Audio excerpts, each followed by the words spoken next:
হয়তো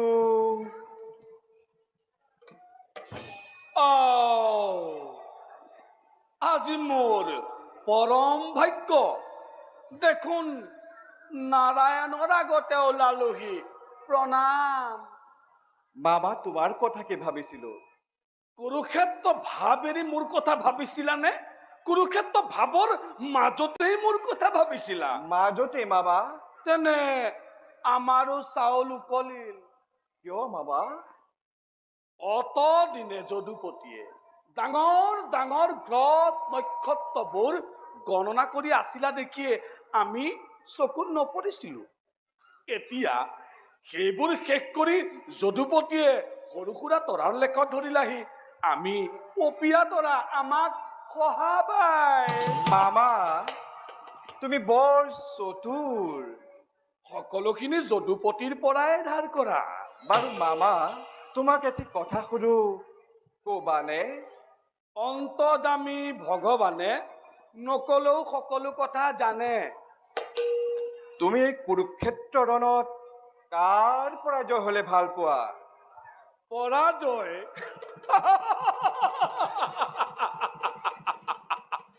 পৰাজয় হবলৈ আৰু বাকী নাই এতিয়া ভাল পাইছো নে বেয়া পাইছো যদুপতিয়ে জানে কৌৰৱৰ আশ্ৰয়ত থাকি দুৰ্যোধনৰ ইমান বিশ্বাসভাজন হৈ বিশ্বাসঘাতকী হলা কিয় তাৰ উত্তৰো আজি নাৰায়ণক দিব লাগিব তুমি নিষ্ঠুৰ আৰু তুমি মই মোৰ কৰ্তব্য কৰিছো মোৰ কৰ্তব্য কোনখিনিত ত্ৰুটি হল দয়াময় ভাগিন ভাগিন বুলি মুখৰ অমৃতেৰে বোলাই অন্তৰৰ চিৰসঞ্চিত হলাহল বিষ হোৱাতকৈ সন্মুখ সমৰত অহিৰ ধাৰণ কৰি শত্ৰুতা আচৰণ কৰাটো অনেক গুণেই শ্ৰেয় মামা যদুপতি দুৰ্দান্ত মানুহ মই এই প্ৰতাৰণা প্ৰবঞ্চনা ক্ষমাৰ অযোগ্য বুলি জানো কিন্তু পূৰ্ণ ব্ৰহ্ম ভগৱানৰ কপট নিদ্ৰাতকৈও মোৰ এই দুখ বেছি দুখনীয় ভুল বুজিছা মামা ভুল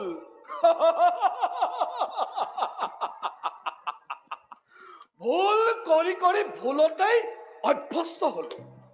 এতিয়া আৰু শেষ বতৰত সেই ভুল নাভাগে নাৰায়ণ তোমাৰ দুখতে কৌৰৱ ধ্বংস হল স্বৰ্ণ লংকা চাই কৰিছিল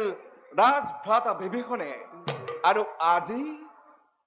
স্বৰ্ণময় ভাৰত ভূমিত শ্মশান কৰিলা ৰাজ মাতুল তুমি শকুনিয়ে হে মাধৱ মোৰ ধন্যবাদ গ্ৰহণ কৰা নুবুজিলো মামা অতি সহজ পৰৰ পদসেৱী শকুনি দুৰ্যোধনৰ অন্নৰে পালিত দৰিদ্ৰ শকুনি পতানক প্ৰবঞ্চক ৰাজদ্ৰোহী শকুনিৰ মূৰৰ ওপৰত ভাৰত যুদ্ধৰ সমস্ত দুখ সমস্ত কলংক সানি দি অগতিৰ গতি ত্ৰিজগতৰ প্ৰতি স্বয়ং নাৰায়ণে যেতিয়া হাত সাৰিব পাৰিছে তেন্তে এই শকুনি সামান্য শকুনি নহয় তাৰ জীৱন ধন্য জনম ধন্য আৰু জীৱনৰ গৰাকী তুমি যদুপতি